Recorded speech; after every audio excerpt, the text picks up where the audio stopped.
ಗಾಡಿ ಬರ್ತಾ. ಇದು ನಮ್ಮ ಡಿ ಹಿರೇಹಾಳ್ ಮಂಡಲ ಜಾದರಕಲ್ಲು ಟೋಲ್ ಹತ್ರ ನಡೆದಿರ್ತಕ್ಕಂಥ ಒಂದು ಘಟನೆ. 2 ಗಾಡಿಗಳು ಬೆಂಕಿ ಹತ್ಕೊಂಡಿರೋ ಒಂದು ಸಿಚುವೇಶನ್. ನೋಡಿ ಯಾವ ಥರ ಉರಿತಾ ಇದೆ ಅಂದರೆ ಗಾಡಿಗಳು ಹೇಳೋಕ್ಕಾಗ್ತಿಲ್ಲ.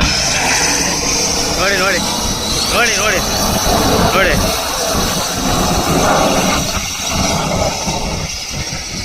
ಒಂದು ಗಾಡಿ ಬಂದಾಗ ಜಾಸ್ತಿ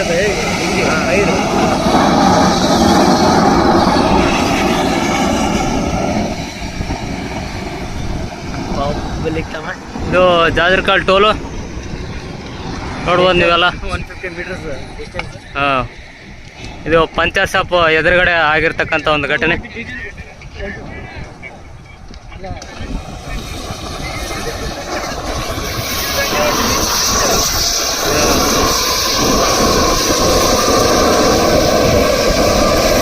ನೋಡಿ ನೋಡಿ ನೋಡಿ ಯಾವ ಥರ ಉರಿತಾ ಇದೆ ಅಂದರೆ ಹೇಳೋಕ್ಕಾಗ್ತಿಲ್ಲ. ಅದು 2 ಸುಟ್ಟು ಭಸ್ಮ ಆಗಿದೆ ನೋಡ್ಬೋದು.